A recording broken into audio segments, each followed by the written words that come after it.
एक गांव में हरिया नाम का एक आदमी अपनी पत्नी नीमा के साथ रहता था। हरिया का फलों का बहुत बड़ा बाग था। वो सुबह से अपने बाग में काम करता और शाम को घर लौट आता था। वो शहर जाकर अपने बाग के फल मंडी में बेचता और अच्छा खासा कमाता था। हरिया के घर में किसी चीज की कोई कमी नहीं थी। एक दिन हरिया हमेशा की तरह सुबह सुबह बाग में जा रहा था कि तभी उसकी पत्नी नीमा उसे आवाज देती है, अजी शाम को मेरे घर के लिए भी थोड़े से आम ले आना। ठीक है, ले आऊंगा आम।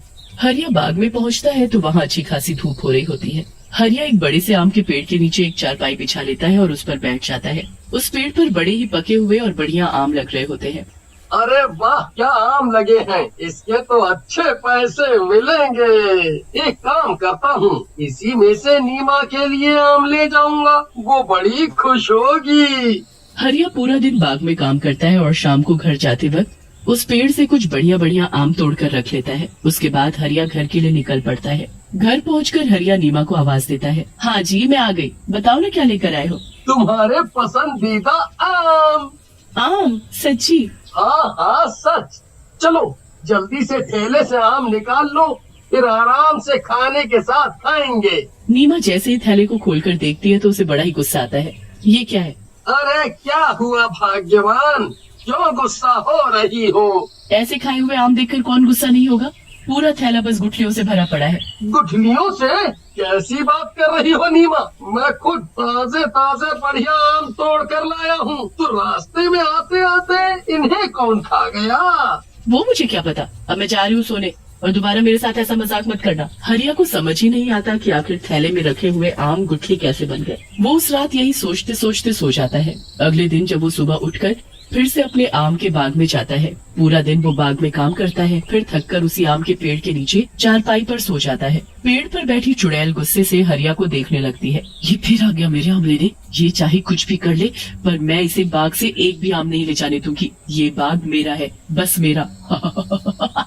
चुड़ैल पेड़ पर बैठी एक के बाद एक आम खाती रहती है और गुठली नीचे फेंकती रहती है। हरिया के आसपास काफी सारी गुठली इकट्ठा हो जाती है।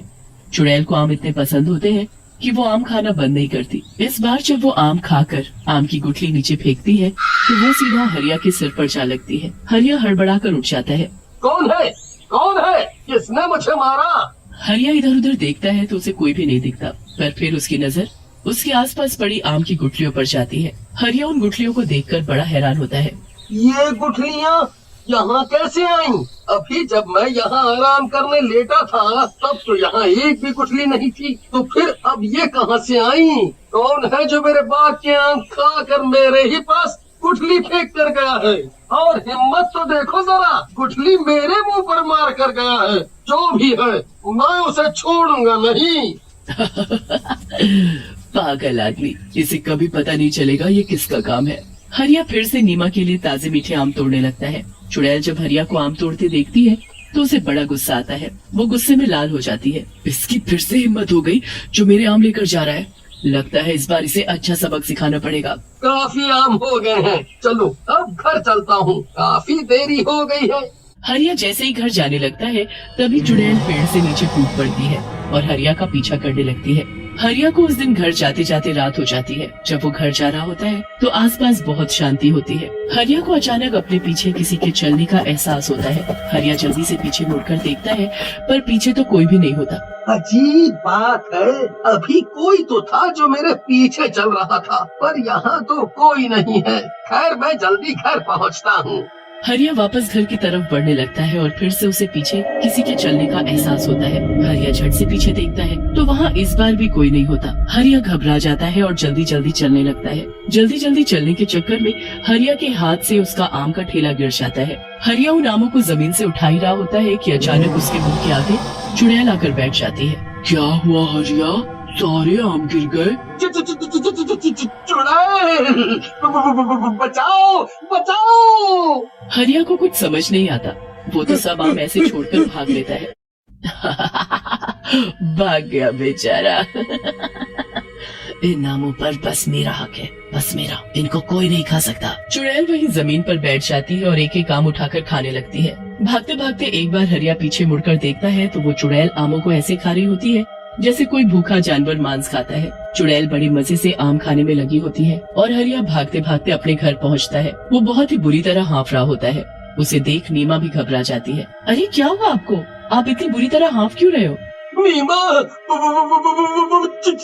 चुड़ैल, चुड़ैल मेरे पीछे चुड़ैल। क्या बात कर रहे हो चुड़ैल? हाँ नीमा, मैं झूठ नहीं बोल रहा। मैंने उसे खुद अपनी इन आँखों से बिल्कुल करीब से देखा है। और पता है, भागते भागते जब मैंने उसे एक बार पीछे मुड़कर देखा तो वो ऐसे आम खा रही थी जैसे जन्मों से भूखी हो।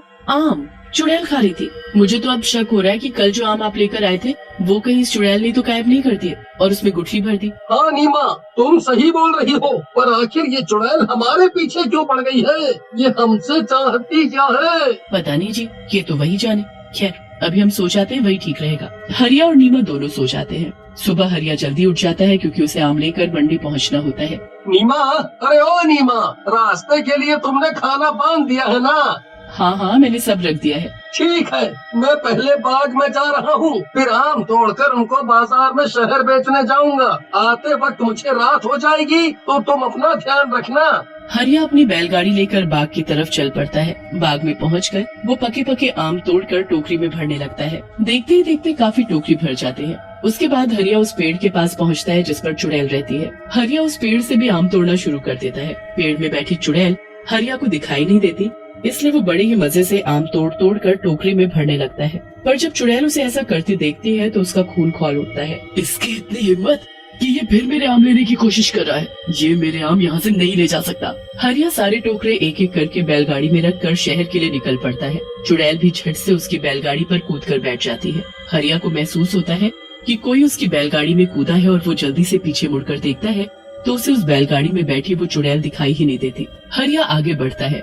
रास्ते में चुड़ैल एक आम का टोकरा खोलती है और उसमें से आम खाना शुरू कर देती है। वो तो कुछ ही देर में पूरे टोकरे के आम खा जाती है। उसके बाद वो दूसरा टोकरा खोलती है और उसके भी आम खत्म कर देती है। धीरे धीरे वो चुड़ैल सारे टोकरों के आम खा जाती है और टोकरों को वापस ढक देती है। कुछ देर बाद हरिया शहर पहुंचता है और टोकरे मंडी में उतार कर आम बेचने लगता है। आम ले लो, आम ताजे रसीले मीठे आम, आओ जल्दी आओ और सबसे बढ़िया आम खाओ। हरिया की आवाज सुनकर वहाँ कुछ लोग आम लेने आते हैं।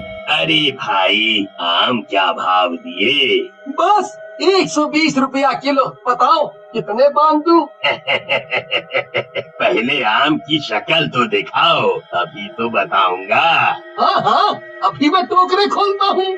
हरिया जैसे ही ढके हुए टोकरे को खोलता है तो उसके होश उड़ जाते हैं। टोकरे में तो बस गुठली ही गुठली भरी होती है। दूसरी टोकरी खोलता है तो उसमें भी गुठली ही भरी होती है। हरिया सारी टोकरी खोलकर देखता है और सभी में बस गुठली भरी होती है। हरिया को समझ ही नहीं आता और वो निराश होकर घर वापस आता है और नीमा को सारी बात बताता है। ये हो ना हो उसी चुड़ैल का ही काम है, इसका कुछ करना पड़ेगा। मैं आज ही तांत्रिक के पास जाती हूँ। नीमा फिर एक तांत्रिक के पास जाकर उसको अपने साथ बाग में लेकर आती है। तांत्रिक को एहसास हो जाता है कि चुड़ैल किस पेड़ पर बैठी है। तांत्रिक अपने थैले से एक धागा निकालकर उस पेड़ को बांध देता है।